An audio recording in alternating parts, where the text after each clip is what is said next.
What is up, Retro Maniacs? Welcome to the Retro Card Chat Podcast. My name is Mike. I am from Mike's Retro Trading Cards, and I'm joined by two men that are already on Santa's naughty list due to the things they pulled over Thanksgiving break. They are, of course, Joe Day and EP Eric Pahowick. How you doing, boys? Doing pretty good. Doing good. I'm just assuming that you guys did something over Thanksgiving. That's fair.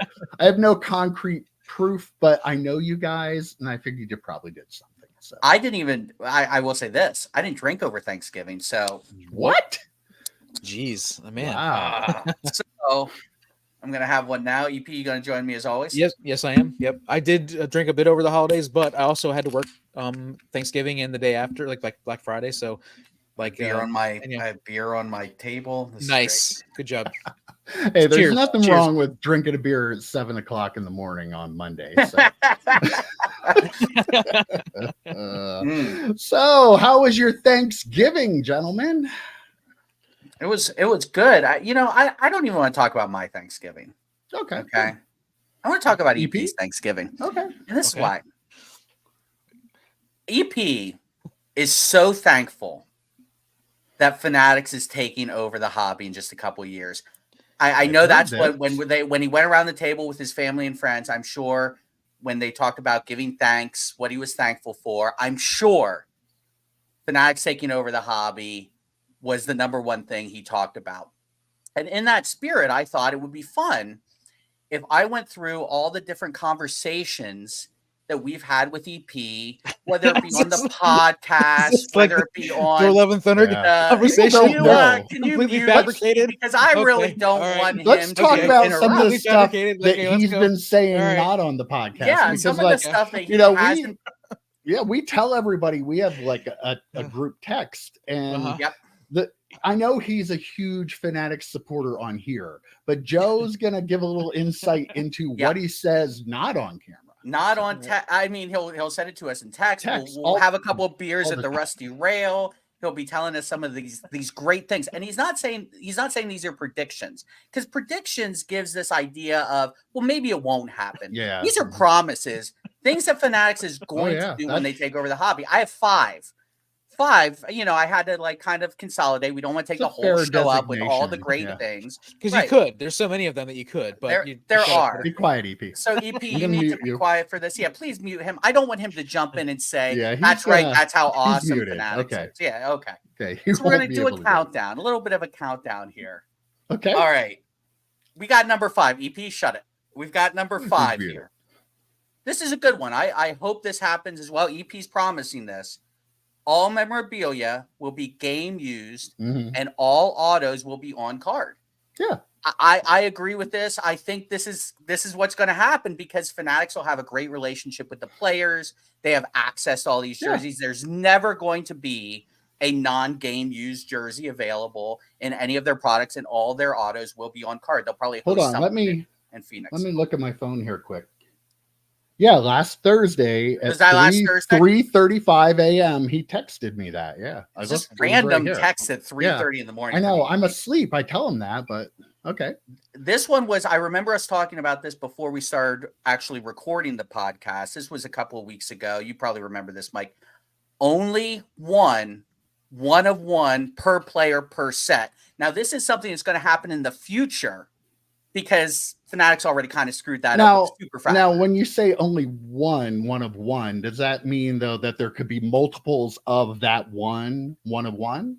Well, obviously. I mean, there could be 3 super refractors. And you're not going to grow the hobby if you don't make more of those one of ones of that one of Absolutely. One available. You need to have those in there.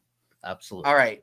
This is my favorite. I'm one of the cheapest people in the world. Okay. So, number 3, EP's promising all boxes, no matter the set, will be $99.99 or less. $99.99 or less. Not just on Black Friday either. Not just on Black Friday. All year long. All year round. Black Friday prices will probably be half. Oh, they might pay you to take the boxes on Black Friday. the one of the bigger sets, Definitive, right? That's obviously going to be the most expensive at $99.99 a box. Steep. Big League, one of EP's favorites, $1.99 a box. $1.99 a box. How cool is that? And I heard they're going to double the number of packs per box. Yes, it's going to be 72 and packs I don't know. box, was EP the one that said they're going to have 7 autos per box too? It was either 6 or 7. I don't remember exactly. Okay, I can't remember. 6 or 7. I don't remember the math on that one, but this one, we're all dog lovers. This is probably my favorite, number 2 on my list here. All boxes come with a puppy. Free puppy, all boxes. The dog is housebroken already, so you don't have to train the dog. Now, since you can't put a dog in a box, that wouldn't be humane. It will be a redemption. Now, I know we don't love redemptions. Yeah. But for live animals, we probably have to do redemptions for those. So I understand. You're talking about 10xing the hobby. Like that will 10x the hobby. Everybody loves puppies. Like, screw the gambling aspect. Who cares about autographs? Puppies. Yeah, absolutely. Exactly. I love the puppies. All right. And number 1, this is great. This is right up EP's alley. This is something that I know he's going to buy a lot of boxes just for this reason. Oh, yeah. Number 1 promise the EP is guaranteeing Fanatics will do when they take over the hobby. Guaranteeing to everyone. All the listeners, all the viewers. Every collector who buys a box. When you buy a box, it is hand delivered by Kat Dennings, co-star of, and I'm quoting EP here, the greatest movie since Citizen Kane, Thor: Love and Thunder. That's right. Kat Dennings of Thor fame will hand deliver every single box that you buy from Fanatics. It's fantastic. I mean, all 5 of these, I put my list together. All 5 of these guaranteed by EP. Fanatics, great for the hobby, great for the collector, great for Thor: Love and Thunder fans, apparently. So this is great. EP, I'm going to leave it to you. I know you're thankful for all of these things. We appreciate you putting this list in front of us. I love you guys so much. I'm so thankful for you guys. That's amazing. That is all gold. All of that, Mike. When you said how many one of ones are like too many, like how many one of ones of that one of one, like that is the most ridiculous statement. But I mean, that is the world we live in, of course. But it is where we are. So great. And then the puppies, Joe. Come on, man. That was amazing. That was great. That was the first one I thought of. When I was putting this list together, that is the first one I thought of. This one's all Joe. I'm just a collaborator, but Joe and I work pretty well together. Like one of us throws something out there, we automatically know how to. We can rip off each other pretty well, but although the text was real. See, look, I looked on my phone here and I saw the text. So these are all things EP has said to us. Totally said. Like people don't know what we go through, Joe. Like they think we talk too much on the podcast and EP doesn't get a chance, but like in the text, like what would you say 9 out of every 10, 8 out of every 10 are him. Just like constant over and over and over. And like, you try to hit the double exclamation point or the thumbs up to it to reply because I don't have words to reply to all the texts anymore. And they come at weird hours. Like you said, you got one at 3 a.m. I mean, that's actually kind of true because you probably just got off of work. Yes, absolutely. So yes, guaranteed by EP, the biggest fanatical Eric Bahalik right there. Thank you, EP, for those guarantees. Thoughts, EP? Again, I love you guys. I'm thankful for you guys so much. That's amazing. That's so good. That is so good. I gotta say, when we were praying to the turkey and this in turkey stuffing over the holiday at the table like we do on Thanksgiving, that I did say thank you for Fanatics and thank you for you guys. So. By we, do you mean you, Michael Rubin, Jeff Wilson? Like who all was there? I mean, I can't say all of them for sure, but yeah, I mean, they might have been. They might have been in the room. Kat Dennings was there. Yep. Yep. Clearly. I was trying to think of like a random character that people kind of know, but not really. Like it could be Chris Hemsworth. It had to be someone just a little bit below there. I did for the holiday for Small Business Saturday on yesterday. I did go to a local card shop. I'm thankful that we have local card shops, and I got that local card shop. It's Doc's here in Danville, Pennsylvania. They Oh, said really? that Mike said that maybe you hadn't been in for a few weeks. It's like, oh my gosh, I'm like worried about Mike now that he hasn't been. Like, normally it's is he okay? What's going on? But so but anyhow, got in there, found a couple Griffey cards, found some cool stuff, and looking through the boxes. Wait. Unopened stuff. You found Griffey cards? I found Griffey cards. I found Jeter cards. I found Ichiro cards. You haven't been in for a while, dude. Yeah, no, I have been. I was there, but they have new stuff. Like, Mike's shutting down the pod right now. For a point of reference to everybody here, I have picked this store clean. I've gone through every box. I've gone through the boxes in the back room. I have spent hours and months going through it. So to hear that I missed I must have chose to leave it for somebody. When I walked in, Bill was there, and I said, "Hey, are there any boxes that Mike hasn't gone through recently that I should start with?" He's like, he hasn't been in for weeks. He said, "There's new stuff coming all the time. You're going to find stuff on the very top boxes." I had to dig down like 3 boxes in the one spot, but I found a box that was unmolested by Mike, and that had like Pacific Prisms in there of like star, like not like superstar players, but like Pacific Prism to star players, like some really, really good stuff. So it was nice. You know what? Your buddy Rob actually had a stack of cards. He hid them from Mike, and then Rob just bought them. Rob was there. I got this whole bag full of cards for $25, and it's got some really good stuff in there. Some lots of morning rookies. Mike's like, I'll give you 50 really for it. Stuff. I'm just gonna give him 35. You know how I operate. Well, I'm glad I didn't pick everything out there. And if you're ever in Danville, Pennsylvania, make sure to stop by Doc's. It's like little old card shop with stuff everywhere. Like, even though I picked through all of it, I may not have taken what you want. You never know. I think out everything.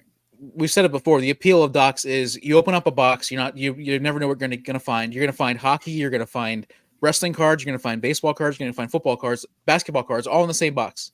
And you're gonna find commons, and you're gonna find rookie cards. You're gonna find I think was that you, Mike, or was Rob found a Tom Brady second year or third year card at one point in the box? Like he's you probably shouldn't have this in one of these boxes, and he gave it to Bill, whoever's working the counters. Like you probably want to do something.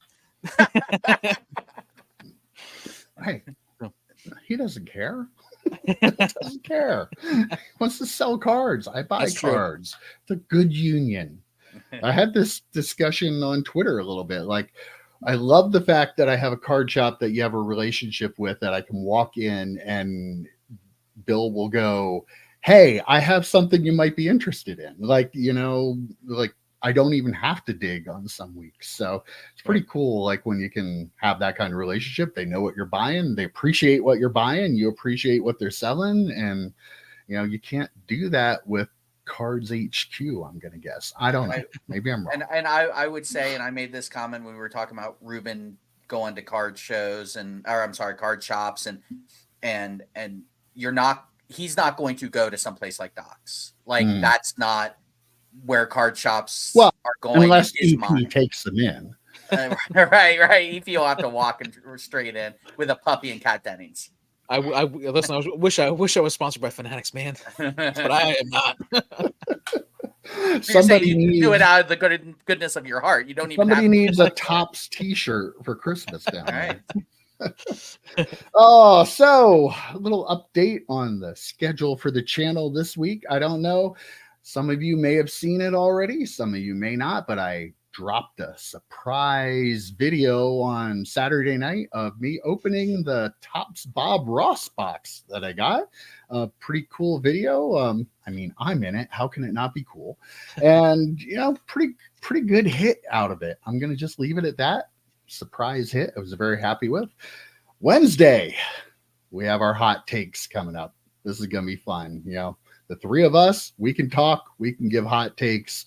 We're going to give you some on Wednesday. Thursday, the Husker Habs wrestling card podcast is going to drop. It was a little late this month, but it was late for a good reason, because this episode, I'm not hosting anymore. Let me throw that out there. I just, due to time constraints, I'm finding it harder and harder to do all the stuff we need to do here. So Mike the Cleaner is stepping in as the host, and they have Buff Bagwell, Scotty Riggs, and Lodi from WCW on. Those guys were fantastic. They answered a lot of questions about like their autograph cards that were in the sets back in the late 90s. Oh, was there some sort of controversy about those? Well, yeah, there is a little bit. Like there has been a lot of controversy about whether or not wrestlers signed them, and some people that collect them don't want to hear that maybe they aren't real, but like they also like to disrespect the people that were part of this and say, oh, well, they were under the influence, they didn't know what was going on. These guys knew what was going on, and like they very specific memories and very logical explanations for stuff. So make sure you check that out if you're into wrestling cards. Even if you're not, like, it's still a cool watch. It's not a very long episode, a little under an hour, but those guys were great, and they were respectful of us as wrestling card collectors, which is cool. Like that was really cool. Yep. Two points to that. I love when people are respectful, like athletes are respectful of either collectors or like fantasy football players, yes. right? Like I hate when athletes dismiss fantasy football. The reason you get paid so much is because people watch so much football. Yes. And a lot of that has to do with fantasy football. So I really appreciate that. The other thing I wanted to point a fact to is, remember when Alico 3 did a review or a reveal, and he had a Jamal Lewis card, and he told the story about how Jamal Lewis messaged him on Instagram and said, "That's not my autograph." Yeah. You again often wonder how many players have not signed their autos. This is not something new. Those wrestling cards were in the 90s. Jamal Lewis was a rookie in 2000. People not signing their own cards is not something new. So this is going to be a really good video. I'm really excited to watch it on Thursday. I have one question that I don't know if I haven't watched the video yet. Were there happy trees in the Bob Ross, the Joy of Baseball? Yeah. Okay. Just making sure. Lots of happy stuff going on there. Okay. All right. I don't want to give it away, but like these cards are just beautiful. It's got some happy trees in the back there. Yeah. Is that a Hoops card from the 90s? I think it is. Yeah. I can't get that out of my head. All right. And of course, Friday, to finish off the schedule, we have 3 cards you need for your retro PC, and it was pointed out to us we're influencers because we're telling you need them. Need them. Maybe we are. I'll take it. We're officially influencers now. We are. So from this point forward, we are influencers. Okay, guys, let's get into it this week. A little bit of a slow news week, so we'll cover a couple topics that are in the news, and then we'll just have some general card discussion. I think that'll be kind of fun. Boy, why we can't have nice things. We've been a big fan, EP, of the MVP buyback. I think is a great policy, very successful last year, even more so this year. Like some of the people that like loaded up on that stuff was just fantastic. I actually sold my Shohei Ohtani to like the cleaner, the host of the wrestling podcast. I gave him a deal because I'm a nice guy. But yeah, we don't have anywhere really around here to take them. So I sold it to him, and he's going to, benefit monetarily out of that. But turns out that Fanatics sent out an email to retailers this week that there was a fake Shohei Ohtani purple refractor that had surfaced in Kentucky. That is worth $100. I was able, through my connections in the hobby, to track down a version of the counterfeit card, and this is it here. You see, you said that's the real one, right? No, this is a fake. This is what it should look like. If you're gonna, I can't tell the difference. Wait, which one's the fake? Up at the top, it says Topps Chrome, and Shohei Ohtani almost spelled wrong on the bottom, and numbered out of 250, even though they thought it was 275. I'm very. I mean, it's clearly Shohei Ohtani. I mean, this. Yeah. I understand how a local retailer. I was gonna say, like, when you were a card shop owner, would you have been able to tell the difference between these two cards? No. I mean, fakes have gotten so good nowadays that you just can't. Put the fake away. I just want to look at the real one. Okay. Wait. Okay. All right. So yeah. So apparently, I don't know now. I haven't heard if others have surfaced, but come on, people, come on, like. Does it? Wait, you're telling me there's a way to scam in this hobby and someone's trying to do it? I'm blown away. What? Of course someone's doing this. Come on. Yeah, I'm upset with you, Mike, that you're upset about it. It's like This is business. I'm not upset. It's just like it gets so tiring that no matter what, like here's something that's really good for the hobby. And then you have to have the people that could potentially ruin it because they have to do shit like this. It's just the same thing over and over and over again. And it's very small fraction of people and not real collectors, just people trying to scam to make money. And just I'm sick of talking about it. Well, one of the great things about this hobby is that it can be self-perpetuating, where you get extra cards that you can sell, and they can allow you to buy more cards. Like that in my opinion, that makes this card, it enhances this hobby, in my opinion. Sorry about that. Like, but I feel like that it's but it also is that double-edged sword where we have people doing this kind of crap, right? Like that's the bottom line. I love that we can buy and sell cards, and that it's self-perpetuating, but it makes it gross. Yeah, people are gonna. I mean, is someone gonna send one of those to I don't know, Evan Mathis, have him trim it, send it to PSA, one of the fake ones, and then now it's a PSA 10, and they can make money on that too. I mean, yeah, and it really sucks too. The big victim of this, right, is the card shop owners who are just trying to do something good, kind of be that conduit between the collector and fanatics, and they're buying these or giving the store credit or whatever it is. And, you know, I wouldn't be upset if Fanatics says, well, we can't reimburse you, because then that opens up this, well, maybe the card shop owners will start making fake, like where does it end? And at this point, it looks like the card shop owners, which owning a small business ain't easy. Mike, you did it for years. Owning a small business ain't easy. And they're left holding this bag. And sure, it's only $100, but at a certain point, $100, I mean, that's a light bill, you know. So you're kind of screwing the owners out of this, and it's just it's sad. It's definitely sad. My initial thought, I texted you guys this, like what like I wonder what the quality of this counterfeit actually is. Well, it's right there. Mike does have a wait, that's a counterfeit. I'm very confused. I mean, can you tell that that's not real? It does look really, good card really close. right there. It's really, really close.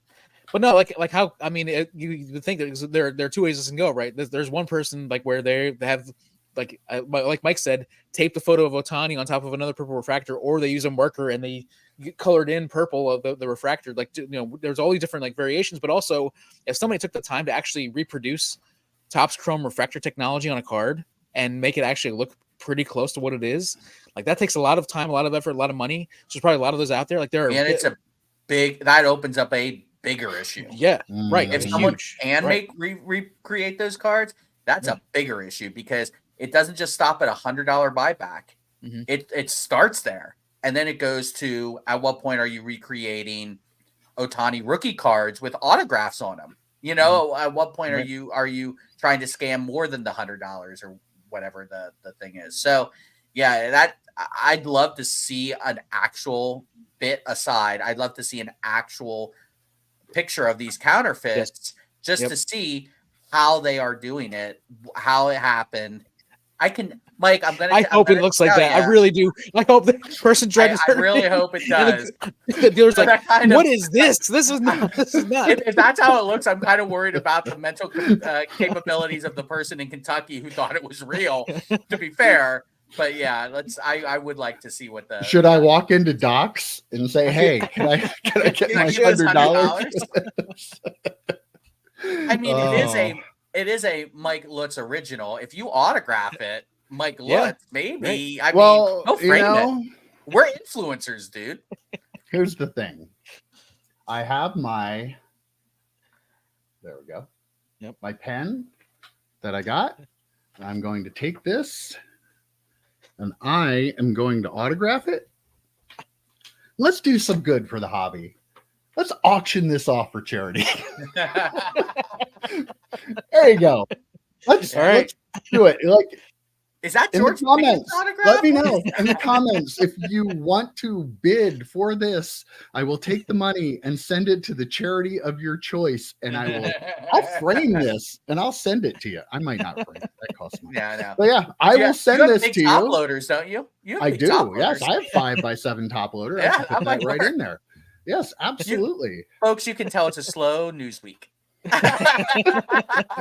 So yeah, let me know in the comments. Do you want it? How much are you gonna give me for it? I don't know. We'll give it to charity. All right. Well, let's move on a little bit from that.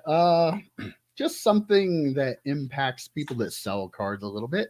The IRS has delayed their new tax rule change. You know, this year, also last year they delayed it. We're going to start sending out 1099K forms to everybody who sold $600 or more on or had $600 in payments through any electronic payment service, PayPal, Venmo, the likes. And they've decided to push that back for another year. So the threshold will still be at $20,000 and 200 items.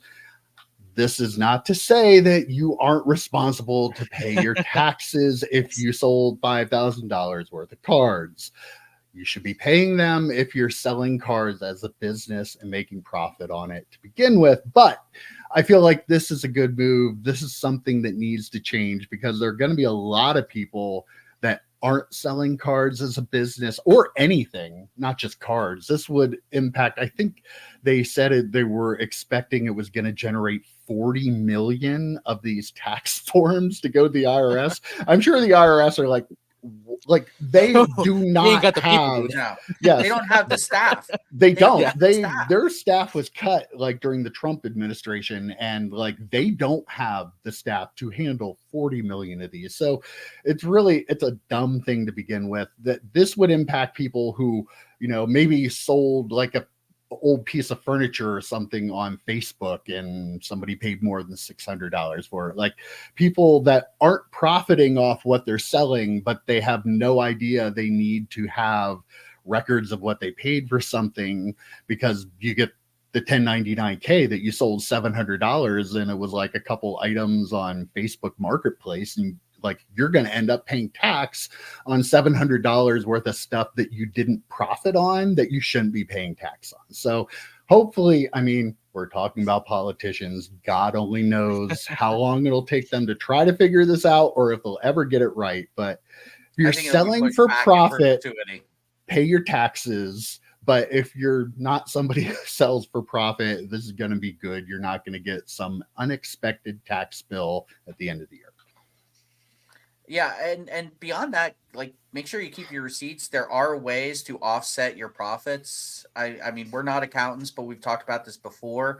Keep every receipt of everything you've ever paid for that you use in your, card business. You know, if you're not doing that, you're doing it wrong. You need to make sure, go to an accountant. I mean, at some point, go to an accountant. If you're running as any kind of a business, like it pays to go to an accountant. You have to pay a little bit of money to have them do stuff, but you're going to find every deduction. Yeah, like you can take deductions for part of your mortgage or your rent for the house that you use, part of your bills, depending on how much square foot. There's a lot there that they know that you don't. And you're always safer just going and getting their advice. They're there for a reason. It's a great idea.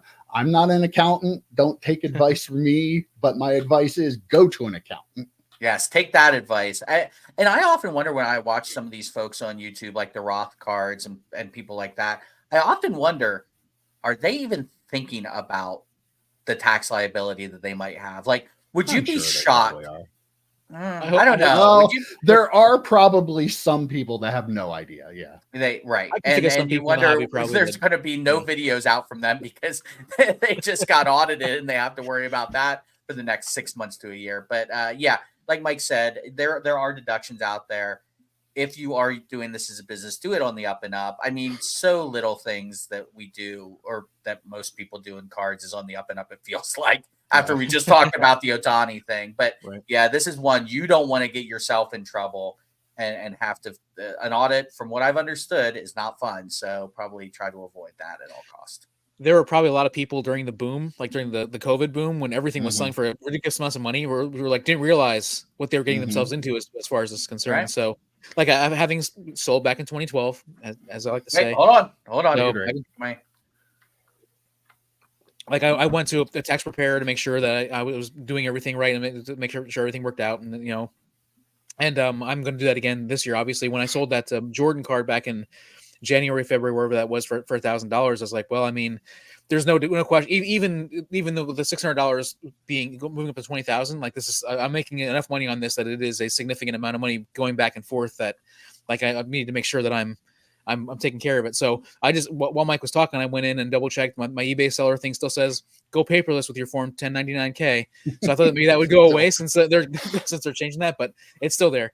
So I'm not, like Mike said, I'm not going paperless. But in that example, with the Jordan thing, I mean, yeah, it was $1,000, but there are some deductible. You know, the shipping to send it to PSA, the actual cost to get it graded.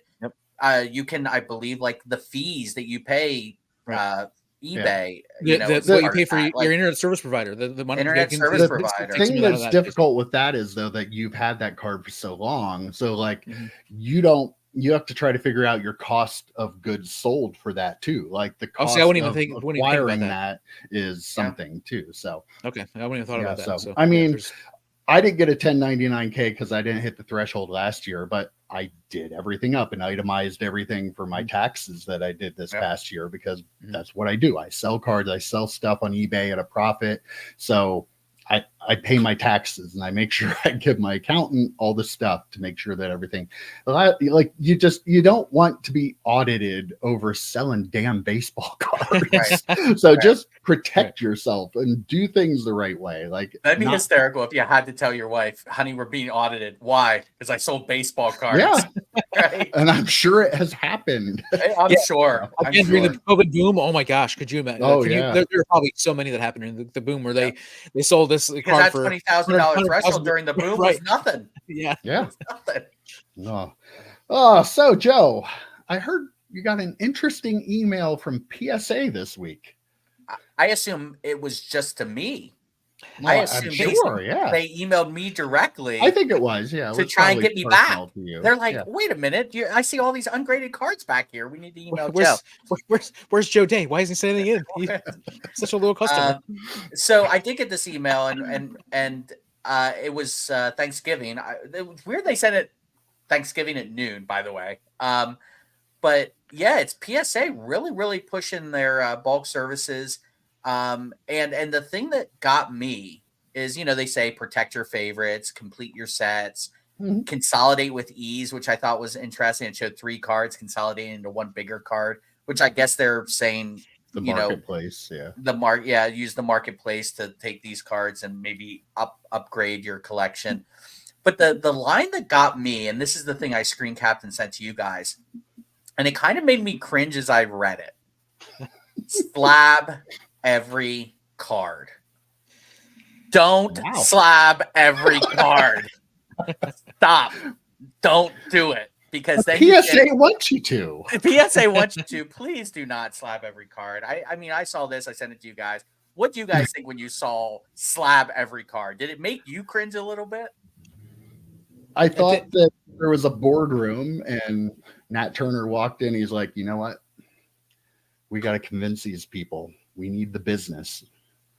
Let's just tell them to slab everything. They aren't doing it anymore.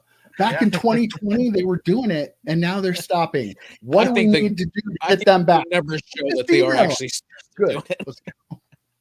No, EP, you disagree? I think that's what I disagree quite a bit. I feel like I don't want to tell people not to grade their cards. If they have a 1991 Fleer Ken Griffey Jr. card and they want to get it graded, go ahead and grade it. Like, as long as these people understand that you're not going to increase the value of these cards, like if you just want to have it slabbed and graded so it's part of your collection, I'm not going to tell them don't do that.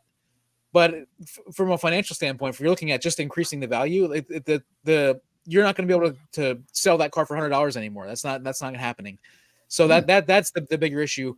Slabbing every card, like you said, Mike, and they're in the boardroom. They have increased the number of employees. They have added facilities.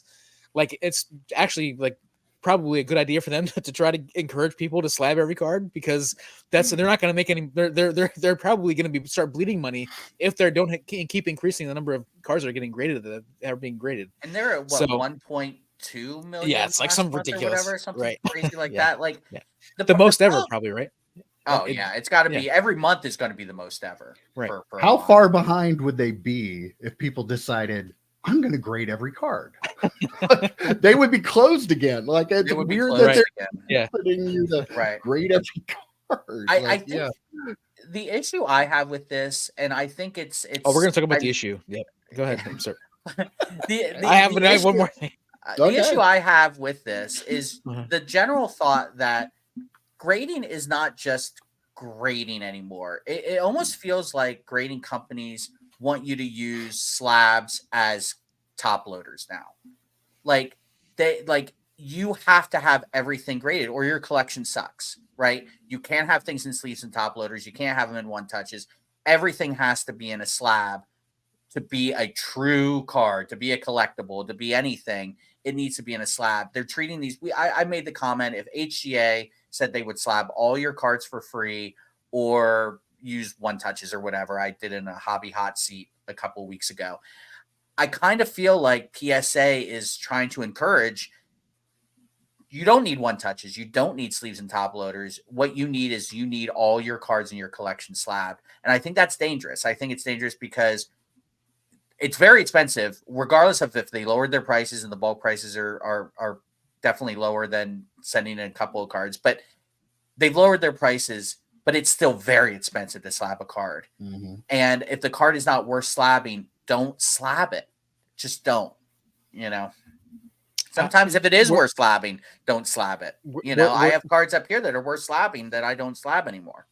But worth it is like that's the point where you're you're trying to take this option away from actual collectors who just want to have that 1901 Fleer baseball card slabbed and a part of their collection. Like I don't feel like I think too many people think about it as about the worth and about the money and about a lot of people just like, as much as PSA slabs are plain, in my opinion, people like to have it in the slab and have. They're no HGA. They aren't HGA. If anything, HGA's labels are exciting looking. So, but anyhow, my point that I was going to make that I really since Joe sent that text, this is the one thing I thought to myself: of all the people, the three of us, to get an email from a company, Joe was the one to get it. The one who how many days do you have to wait for that order to come in? How many days? I think I'm still waiting on that order. 800 of all the people days or something to get that. I'm not the one. I'm not the target audience of that email. That's for sure. Oh yeah, you are. You were definitely the person they want to reel you back in. Wow. Oh. Don't slap every card, everyone. Don't do it. Apparently though, a lot of cards are being slabbed, and apparently a lot of them are vintage cards, which brings us to our next little topic here. Our old buddy Dustin, the sports card dad, had an interesting video he put out this week. I thought this was really thought-provoking, that vintage prices will fall was the name of the video. Just a little synopsis. His main point was that there are so many like higher graded vintage stuff he feels like the prices will be safe on, but he feels like there are so many vintage cards being graded now that the mid to lower grade on a lot of the cards, even including the stars, will fall because of the increased supply. One of his main points is that people are like looking for and finding vintage cards all the time, and they're buying them raw to grade, and the grading numbers, there are tens of thousands graded every month. So I thought it'd be fun for us to give our opinions on his video a little bit and some of his points. Joe? So I like the thought exercise. He did put the time into it. I do appreciate that. I will say, in the grand scheme of things, sure, tens of thousands of cards are being graded that are vintage, but it's like 2% of the cards that are being graded. Like, it's such a low percentage because, again, everyone grades everything, right? Mm-hmm. So obviously 2% of 1.2 million cards being graded is a lot of pure numbers, but percentage wise, ultra modern is still just leading the way. Everyone's grading everything they pull out of a pack. That's what still, in my opinion, makes vintage special, because sure, a lot more are getting graded, but in comparison, it's really nothing. It's really a drop in the grading bucket, so to speak. Yeah, I agree 100%. Like I feel like I love Dustin. He's one of my favorite people in the hobby by far, like, hands down. But again, put a lot of research into it. A very, very good thought exercise. But the bottom line is that they're not making them anymore. Like, these vintage cars are not making them. There are only so many out there, and I realize they're finding more and more, but they're still way more limited than anything that we have out here right now. It's not even close, in my opinion. If you think about some of those sets from like the 70s and the 60s, and the number of series and stuff that they put out, and the number of cards in those sets, there's a lot of cards in those sets. And I feel like, so you're increasing the volume of cards that are available to be graded on top of other things. So I feel like that's a big part of it. And I think that there, I mean, even like your first like PSA 2s and PSA 3s, there's still gonna be people out there that don't own a PSA 2 of this player from their favorite team back in the day who's not a superstar, but they're still gonna want that. They're gonna want a raw copy. They're always gonna be there. I think a lot of those are always gonna be desired by a lot of collectors. And how many of those cards that are being graded are for the set registry, right? Like, well, that's the point I was going to bring up. Yeah, right. Yeah. Like, I feel about set building, but that was the one thing I think he kind of left out of his argument. Like, PSA set registry is a huge thing, and especially with vintage card collectors. So yeah, there are a lot of volume, but a lot of those cards, like, it's not every one of those a Mickey Mantle. It's not like these are all the higher dollar stuff. There are commons and high number commons, tons of that stuff that are going to be graded, which makes sense to me too. Like, you have a lot of people out there that like to collect vintage sets, put a PSA graded set together. The cards are then authentic. They know they're authentic. I was just going to say, if nothing else, to authenticate them. Right? So I think a huge portion of those grading numbers aren't the star players. So I don't know, like, we really don't know the breakdown of the numbers. So it makes it hard to anticipate what's going to happen. But I don't, these, like, the star players, let's say a low grade Mickey Mantle card, that card already exists. So I think being graded a 3 might add some value to it, but it's not like it's going to take what you paid for it raw and 20x the value of it.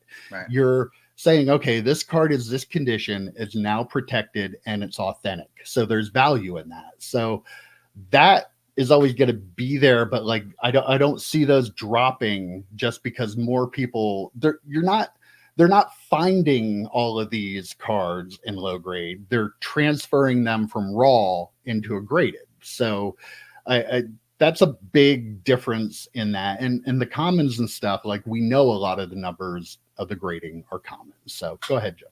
I was going to say, like, when you look at the pop report, I think in our minds we're like, oh, these cards just got found. To your point, Mike, right? They've been found. But when people buy these collections, they want to authenticate them. They want to make sure that they're either keeping them for their PCs and their authentic cards versus, selling them on eBay to make sure they're authentic so that they don't screw the next person in line who's going to have the ownership of this one. So yeah, like I said, I get the idea, but with sets back then, EP, you would know, your buddy Rob put a set together. Wasn't it like 700 cards or something ridiculous? 1971, like that? I think it was like, yeah. There are so many cards in these sets, and if you are putting a set together, and people, I just watched the video. It was a 1993 set, so clearly not the same thing, but it was the refractor. It was the fractor, the first year of refractors from Topps Finest, right? So they had the full 1993 set, and it was SGC graded, right? How cool is that? But like, I could see people feeling that way about, hey, I want this whole 1971 set graded, or I want this whole 19. Oh, a lot of people collect like that. A lot of people collect graded sets. And if nothing else, to get them in a slab, to know they are what they are. As soon as they're in that slab, they are what they are from that point forward. And you have that confidence that you're not going to, get screwed over. You're not going to screw over the next person to own the card. Yeah, this was kind of, I kind of saved this from the celebrity card conversation. Like, I agree 100%. Like, there is something cool about having the card in a slab, protected, quote unquote protected. They move around and whatever, and who knows how 100 years from now if the plastic has eaten away the cards or whatever, all that stuff. We don't know. We have no idea. But like it is something very cool about having that card protected, having that label that says exactly what that card is, what the grader thought the grade was. Like there's something very, very cool about that as a collector to 100 years from now when you're no longer here and your family still has your collection, they can take this card out and look at it and this is what it is. And I feel like that is I don't think that's going away, and I think that's actually a good thing. I'm glad you started the morbid talk because I was going to say not to be morbid, but you watch things like, and he talked about chasing cardboard in that, and kind of those American Picker style shows that go out and they're finding these vintage cards. To Mike's point, those cards were still in existence. We knew. I mean, there are vintage cards that pop up like attics and barns. Yeah, so like I do understand the argument of like a gold prism. There are 10, and there will always be 10. Whereas you can find, the Babe Ruths and the Ty Cobbs or a Honus Wagner may show up. I totally understand that.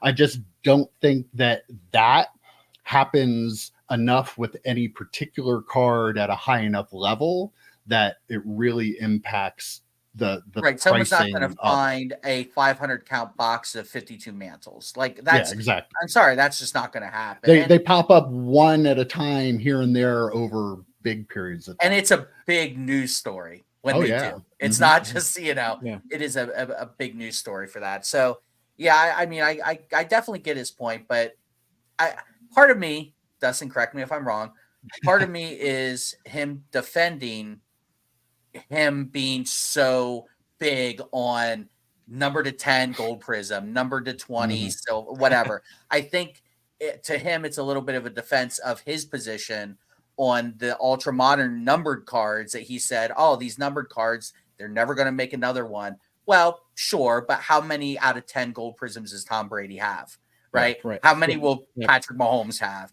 When Topps takes over, how many out of 50 gold, refractors? But to real quick to the morbid point I wanted to make, you'll watch these chasing cardboard shows, and the collectors will say the reason I grade a lot of this stuff is kind of to EP's point. When I'm gone, I don't want to burden my family to figure out what these things are. We know what they all are, like right when we look at them ourselves. But. Right, we know, but. My mom would have no idea. If I got hit by a bus tomorrow, she would have no idea what I have. So, like, I think that. Oh, I'd call her up and I'd offer I know you'd call her up. You make a good offer. You make a good offer, right? Yeah, and you guys know my mom. You give her $500 a case of beer. Oh, pack of smokes. Pack of smokes. Yeah. Love you, I'd Mom. do that for you. Not even a carton. It was just a pack. Just one pack. Just one pack. Yeah. I feel like watching the video that this is not gonna say too much new. Just kind of riffing on what you guys are saying. I don't know if I rolled my eyes, like physically rolled them or not, or if I thought gross to myself. But it's kind of gross when he brought up the Dustin again. I love you, man. I totally love you.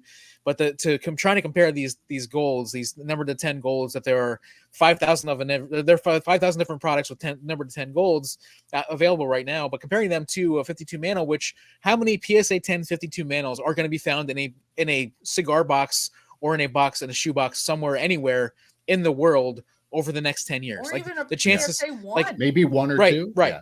Yeah, but you're like these goals, like 8 or 9 or 10 of them are going to be PSA 10s. So they're all going to be super high graded. The difference and they're is going to make 10 more next year, and 10 more the year after that, and 10 more the year after that. Which again, 8 out of the 10 are probably going to be PSA 10 or PSA 9. Actually, too, they're not just going to do 10 next year and the year after. They're going to do 4 or 5 different sets of 10 and a set of 5 and a set of 15 and stuff. So I mean, just in one set, then you look at Select will have a number to 10 gold, and then Select Draft Picks will have a number to 10 gold, and Optic will have a number to 10 gold. I mean, I wouldn't be surprised if there's more Mickey Mantle number to 10 golds in ultra modern stuff than there are actual 52 Mickey Mantles out there. Because Panini and Topps make old players in current sets. So would it shock you if any of those players also had number to 10 golds? Yeah. And I also want to say though too, like, it's not that I hate these golds. I think they're very cool. Like the Topps Finest Goals, that sort of stuff. Like I'm not saying that these are not great cards, not awesome to look at. But in this conversation where we're like comparing them to like 1950s baseball cards or even 1920s baseball cards, whatever, like it's apples and oranges in my opinion. As a collector, as my personal opinion as a collector is that this apples and oranges, where vintage is this one thing that is actually kind of on a pedestal, almost like Grail, like where it is like this thing compared to modern stuff.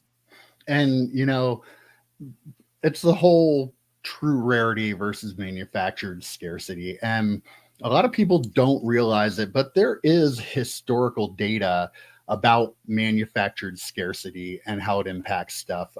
People look back and go, oh, look at like PMGs, they're numbered out 100 and look what they're worth. And absolutely true. Like a lot of the 90s stuff that was early numbered, the stuff out of 50 or to 100 is very valuable now. There was a lot of that made, first of all. So a lot fewer of those got pulled out in a short period of time. But when you got into the later 90s, there were a lot of sets that were made that had multiple levels of numbering and different numbers. And the stuff in that isn't worth anywhere near what like the earlier stuff that only had one parallel that was numbered. I had a Ken Griffey Jr. I think it was, I wish I can't remember what the set was. It was a black and white thing. Card was numbered to 45. That card was worth $10 because there were a bunch of versions with different numbers on it, different serial numbers. So, Ken Griffey Jr. number out of 45, you think, wow, that card should be worth a fortune. It wasn't. And the reason it wasn't was because they had all other levels of it too. They had one number to 44, one number to 43. But yeah, it's not quite that ridiculous, but like the sentiment's the same. When there are other levels that are very similar, it will pull down the price of any individual because again, I've said this all along, 20 years from now, which of those 1 of 10s are going to be worth money? Is it going to matter to a collector looking for one now that they have like 200 1 of 10s to pick from? They're going to pick whichever one they like that isn't that expensive. So like I manufactured scarcity, when it's done the way it is now, it's overdone. Like there's way too much out there, way too many options, and that is not going to be good in my opinion for the long-term value of it. And I think it's seen by a lot of the sets. If you look in the late 90s, Donruss and Leaf did it a lot too. They had, remember those primary colors inserts? Mm-hmm. They had a bunch of different levels of those. Like even the ones numbered under 1,000 aren't worth anywhere near what you would think. You think card like that should be $15-$20, and like some of the star players are like $5. So there are examples out there showing that multiple sets of numbered cards really don't hold up over time. The one of the wild things is I feel like if you think about it, like right now, like the metal stuff and the clear metal, the precious gems are a big deal, and stuff that looks like Prism is a big deal. But back when we collected, those cards were they were nice, but they weren't like nobody was going bananas after these cards. What they were now. What they are now, right? So I mean, and like plus we never saw them because nobody ever pulled them. Right. And if you did, it was nobody that you wanted to pull. Yeah. So then the question then is like 100 years from now or 50 years from now or whatever, what are people going to be looking for? They're going to be looking for the same Prism cards or the same precious metal gems? Probably not. They're going to be looking for whatever, like some other, like maybe cracked ice. Then is the thing where I was like, oh my gosh, I want the, instead of the gold, they think the cracked ice is the greatest thing that's ever been around. So it's a weird. It's to try to predict it. Like we were saying, like which 1 of 10 are they going to choose?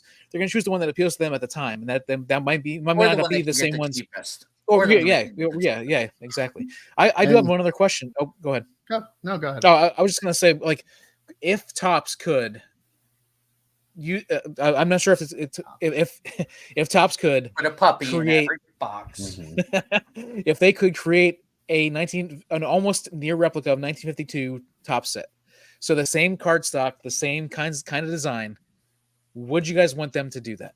No, if they could create something that would be idea. the same thing. It's a horrible idea, but if they could find a way to do that technology and reprint that card to look nearly identical to the ones from the 1950s. I keep saying 52, but really any of the 50s. Like we wouldn't want that. Do you mean like with players from 2023?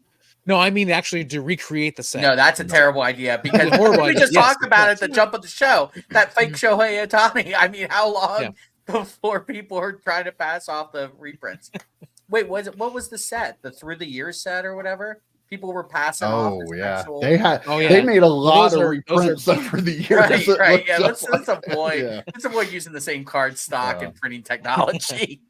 Well, we love you, Dustin. Well, he doesn't. One thing I got out of that is that was the big multiple times I sports card dad. I didn't realize it, but hey, I'll host it. Maybe we can have like a little battle between the two on here or something. That'd be pretty cool. I didn't realize they had a beef.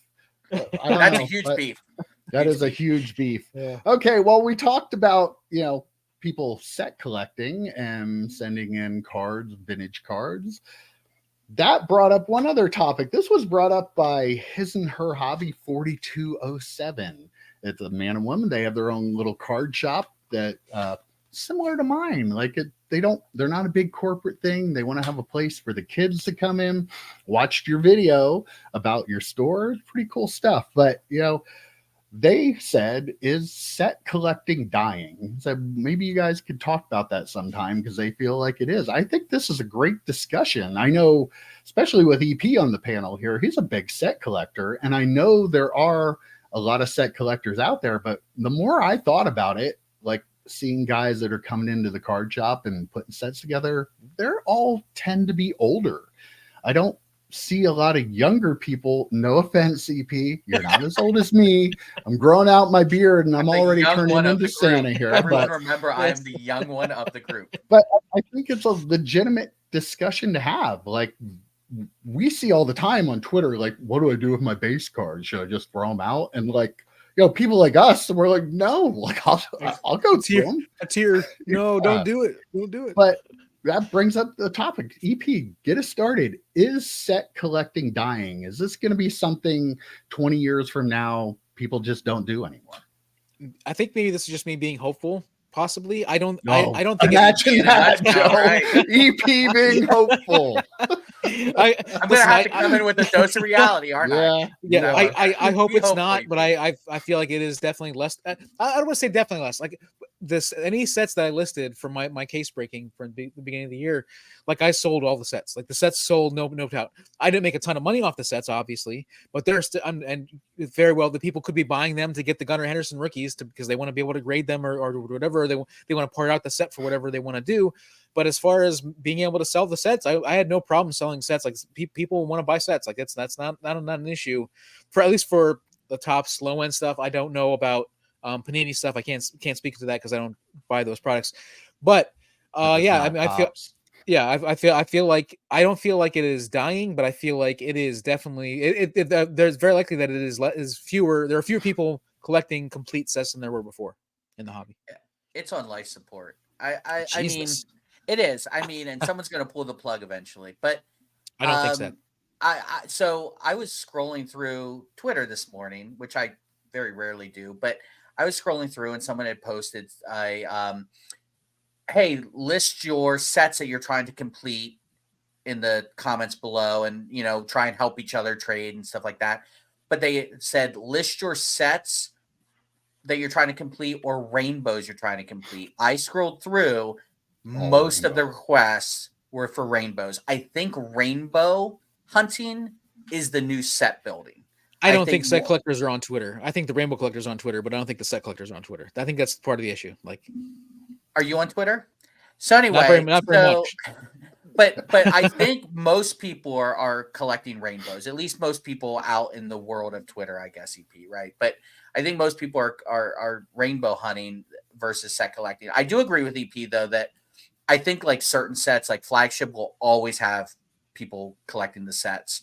I don't think that's going to go away. I set build myself, but it's mostly like non-sports stuff. Like I'll go through and I'm trying to buy a box of Marvel Universe Series 5 to start putting that set together. But again, to your point, Mike, it's older. I mean, I'm 43. It's older people. I'm not as old as you guys, but I'm old.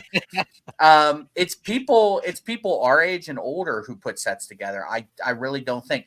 And the problem is, and it's not just Panini EP, a lot of products and tops are not. Who's putting definitive sets together? EP.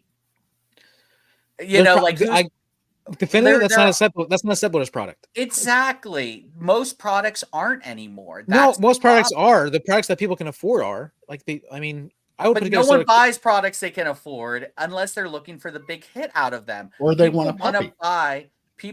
Or they want a puppy. Could you imagine?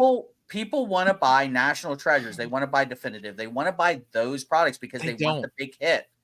No, they want to buy into breaks. They want to buy. Yeah, they don't buy. They buy into breaks. I mean, but still, that's clearly a big part of the problem. I feel like Panini doesn't really put out anything for a set builder. I know Score is out there, but like Chronicles maybe. I like Chronicles is so many. It's too expensive, but it's too expensive. Yeah, it's not that expensive. It's pretty expensive for what it is. It's way too expensive. The one product I've seen people put sets together of is still Donruss and Optic.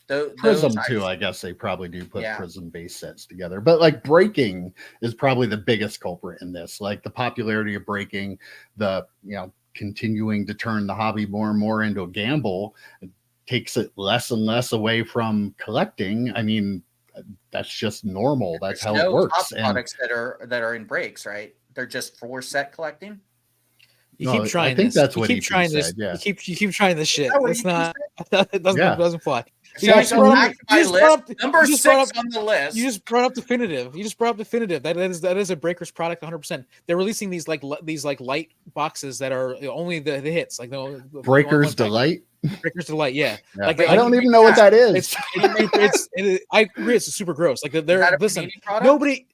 No, that's a I think they break it on Panini Live, right? But listen, everybody's gross. Everybody's gross, but at least Topps does have the products that you can buy at a lower level if you want to buy them. That is the point I keep making every week. I feel like every week, and they give you a puppy every box. A redemption puppy every box. I would buy so many and it's hand delivered by so many whatever that at person. So many puppies. Yeah, so many puppies. The greatest movie since Citizen Kane. Academy Award winning, right? That did win some Academy Award. I think so. Yeah, in EP's heart and mind, it did. Good music. That'll do it every time. Good music. Sorry, but I mean, to that point though, yes, more people are interested in the breaking of these high-end products. Not just Panini. Topps has a lot of high-end products that are broken too, to my understanding, and people want those products. They do. EP, are you denying that? Are you denying people love to? No, I just feel like they feel like the auto hit. I feel like the gambling has always been a big part of the hobby, but I feel like it is the scales have tipped so much in that way that it's gross to me. Is like the hobby to me, a lot of the hobby is gross in that way. That changes when Fanatics takes over. Yes or no? No, I mean it's gonna have to take like a money like years and years, decades of money. Stop. There's a lot of labor. Don't you put words in my mouth, Joe Day. I'm not. I'm trying to take words out of your mouth. Yes or no? I have the words right here on my cell phone. I'm just saying that's going to take a monumental shift like it did from when we started collecting to now. It's going to have to take like years and years of the hobby change in order for that to happen. I don't know. It might even go worse into the gambling question to you, EP? Sure, go ahead. Can I ask you a question? Yes. What is the one alternate service other than producing the cards that Fanatics has been putting the most money into and Fanatics has Live. Up and running? Okay, Yeah, and what is the purpose of Fanatics Live? To get people to gamble more. So why do you feel like they are going to do anything that will help the set collector when they're making money again, like I said last week, on the front end and the back end of their products by having it broken on their service? No, I agree. Like I said, everybody's gross. Everything's gross. I hope it doesn't go that way, but I feel like it is going to go. You're on my sidewalk. Now you're standing. I'm not. Set collecting's doomed, isn't it? 20 years from it's now, not nobody's going to be collecting. There'll be people, but there's going to be way less people 20 years collecting than there are. Way less people because the people that set collect now are going to die, and it's going to be people that are your age. Not us. Are you, well, no, Joe, it's you and me. You and me, Joe. I'm just saying, in 20 years, the 60-year-olds who are set collecting will be 80. The 40-year-olds who set collect will be 60, and no one out like below us are 20-year-old set collectors. No. So people 20 years from now, those 20-year-olds are not going to be set collectors when they're 40. If they're still in the hobby, they're going to be going after the big breaks. They're going to be going after the big I feel like this is on us as the 40-year-old collectors right now. We all need to go out there and start selling people, making sure people are buying sets. Okay, I have one more question to throw to you guys about this. Push the sets. Push the sets. Host is talking. Everybody shut up. Okay, do you think... I think I am, right? I'm in the upper left-hand corner, wherever there it is, whatever. You almost got it. Like, sorry. With vintage collecting, you know, a lot of younger people don't collect vintage, but as they mature and they get a little older, they get into vintage. Like, I didn't watch Mickey Mantle play. You didn't watch Mickey Mantle play, but like a lot of people in our age category collect vintage cards. So do you think set collecting could be kind of the same thing with that? Like the younger people now that may not be interested in vintage, likely a lot of them as they age may get more interested in the older stuff. Do you think set building could be similar? Let me answer this one first, because I actually thought about this point. Yes, but to your point, Mike, it's vintage, right? They're not set collecting whatever ultra modern looks like 20 years from now, whatever it is now and moving forward. No, those products will not be set collected. They don't want new product to set. Right. It will ultimately become people collecting, set building vintage, or even maybe even the 90s stuff. Like I've been set building some 90s sets. Like I think there is a certain threshold. I don't know what year that is. There's a certain threshold where everything got, there's, you know, most of the sets are RPAs, 2004, right? At the end of 2004, everything changed. Yeah, everything changed. But yeah, I think that people will still build sets of older stuff, but I don't think they're going to, whatever they envision as ultra modern, I don't think there will be ever set building of that, with the exception of flagship, if Topps keeps doing flagship. So what you're saying is people aren't going to be like you in 20 years. Where you're building these 1992 Marvel, 1991 Marvel sets that were mass produced. They were part of the junk wax era. You don't think they're going to be doing that with the current products at all? Nope. Because to complete sets in current products, a lot of the stuff you're looking at, autograph cards, are part of the base set in a lot of these. So it's hard to build a set. It's harder to build a set now, with the exception of a couple of low end stuff.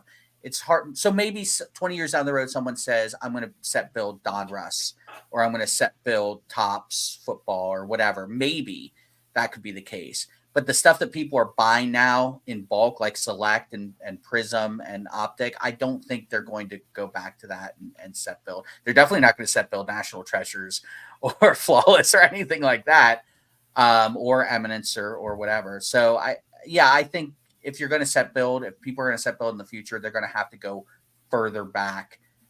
Maybe they didn't watch Randy Moss play, but maybe they would want to build a 1998 set. You know what I mean? So what made me think of that was, like, I was trying to think, are we blaming the junk wax era and the amount of cards that were produced? Is that the reason why? Is because there are so many cards, and now we're in the second one junk wax era where there are just so many cards where people just don't care because this is a throwaway. I get 10 of these Derrick Henry base cards, and every time I open a box, I get like 20 of these cards. Why do I even care? So that's why I made the reference to the Marvel sets. And I don't even know if that's true, EP, because packs have less cards in them now, and boxes have less packs.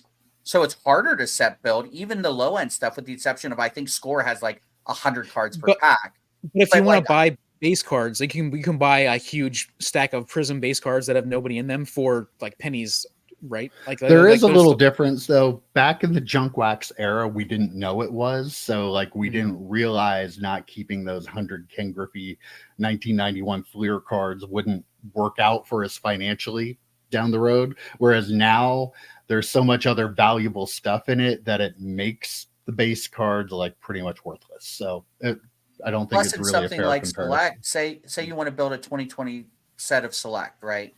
You've got to collect 3 Joe Burrow, or maybe 4 Joe Burrow rookies. You got to collect 4 Justin Herbert rookies. You got to collect 4 Tuas because they have the different levels. And, that sounds like a pretty cool set, actually. It is So a pretty cool Select set. is a fun It set is a building fun set. set. Yeah. If I put sets together, that would definitely be it. Well, let us know in the comments what you think.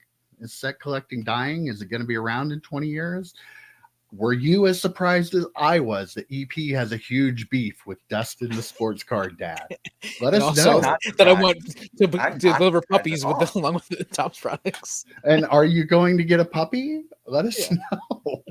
But other than that, I think we've talked enough this week. That was a pretty good chat, and I will see you next week. Take care, guys. See you, boys. Adios.